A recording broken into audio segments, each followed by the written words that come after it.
Do you think that you've heard the whole truth about the Russian Terminator humanoid robot that has just been blasted off to the International Space Station? If you want to know what this humanoid AI robot really is, why the Russians are actually sending it into space in the first place, which is a first-time thing, and how this may interconnect with this puzzle we've been unraveling together with military space involvement in civilian space programs, you're going to want to stay tuned, because you and I are going to explore facts beyond what's already been explained in these headlines. The Fedor android robot was created in 2016 after Russia's emergencies ministry gave out a technical assignment. Now, as the Fedor robot blasts off into space through an unmanned capsule, keep in mind that this bugger's 6 feet tall. It weighs about 233 pounds and can lift up to 44 pounds. So if you've got a real heavy cat, you might be able to have a cat sitter.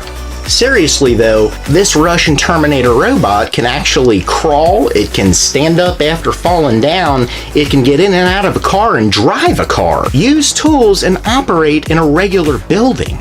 I'm sure you remember the Terminator movie series, where a bunch of robots actually took over the world through the use of a satellite system called Skynet. And I gotta tell you, that movie scared the bejesus out of me. Why did the Russians actually put this sucker into space? What are they doing? Phased plasma rifle, 40 watt range. I don't think you or I want to see a Terminator Skynet-based future. Roscosmos' own Director General for this project, his name is Dmitry Rogozin, explains that the humanoid robot is actually being sent out first to prepare for manned missions to the moon. First, we'll send a humanoid robot there, and only after that we will send humans after we study all the risks and learn to cope with them. Other Russian experts that were also involved in this project explain that this robot is going to be part of a program to help build a Russian moon base. My name's Joe, welcome to Beyond Theory, and if you enjoy this sort of thing and you want to learn more beyond the headlines, please do click that subscribe button down there, that red button, and then also share this video to help this channel grow. This way we can get some more stuff out for you.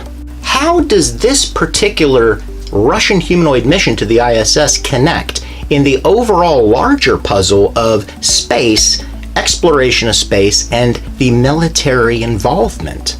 I did a Freedom of Information Act with United States Air Force Space Command, and there are some components of the return I got back that have to do with this robotic AI technology. As an example, in this particular slide where they're talking about exploiting new orbits out there, they say very clearly that there are technology gaps and they need some refueling, and they also need some servicing infrastructure in space. And then the role of the Department of Defense is in protection as well as enforcement. Now, you and I both know that we can't get humans up there, at least enough of them, to be able to do all these things. Robots at this point seem like the perfect bridge between nothing at all and then the extreme risks of having humans in space. In the same request, I learned that the Air Force was actually very interested in hearing from the US space agency called NASA. In one of the slides, they reveal there are technology challenges, and one of those challenges is in the area of autonomy and robotics, as well as radiation protection. Think about it this way. If the Van Allen radiation belts are such a problem right now, send up the bots. These are the droids you're looking for. NASA has been developing their Robonaut. I also, our application is a bit different. We actually work hand in hand with the Russians. I didn't spend a lot of time trying to tie this back to Army. I think that as we go through, you'll find that there are actually a lot of connections between our two applications, and if not, then I just gave you a question for the end, so you're welcome. An assistant to our maintainers and our operators so that they can be removed from some of the more hazardous tasks and allow us to maintain and operate our facilities in a different manner. We were really interested in giving our robots the ability to think and learn on their own to be able to interact better with humans. So our Robonaut is a humanoid form.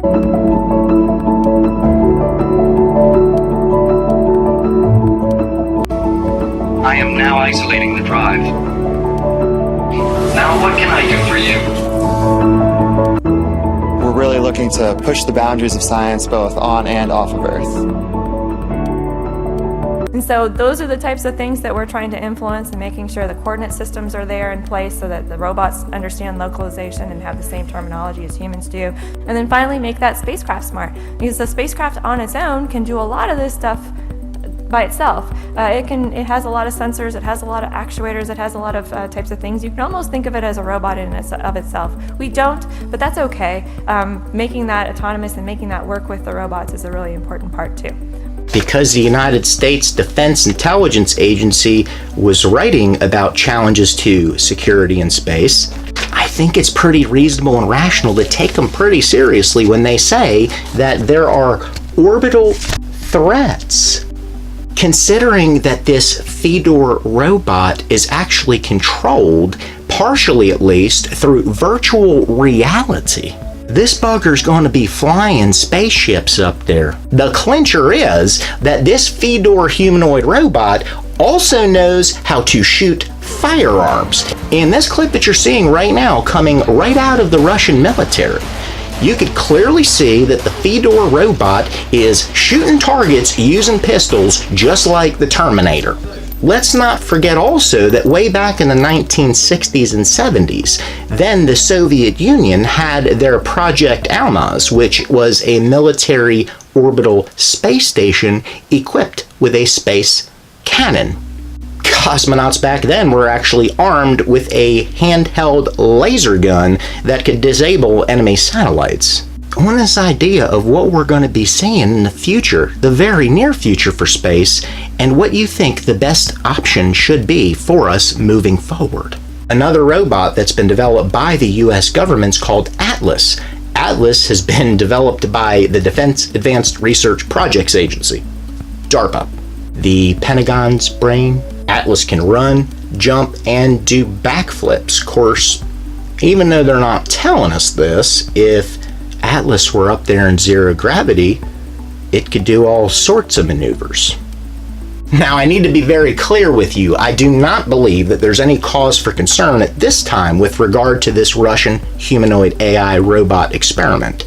As you and I think about and contemplate actually going out into space, and the military continues to make their plans, obviously we're going to need rapid rescue missions for any humans that do happen to go out once things have been explored through this robotic technology. Additionally, repairs that need to be made on the outside of spacecraft are much better done by robots that don't get tired over time, as opposed to human astronauts who have to deal with temperature issues, radiation issues, and the fear of getting lost out there in space, losing a tool and it's gone. And yet if the Russians are sending robots with plans to build a moon base for themselves, do you think that all the other spacefaring countries on planet Earth are just going to sit on their hands and wait for the Russians to do that first? If you're digging these Space Force deep dives about all these kinds of related subjects, please do click on this video right here, and that'll get you to the playlist for this series. Click! The AI is going to take it from you. Can we figure out a way to get Fedor to pay taxes for us? If they're using virtual reality to control this gosh darn thing, you think that there's going to be some kind of like video game to control the International Space Station?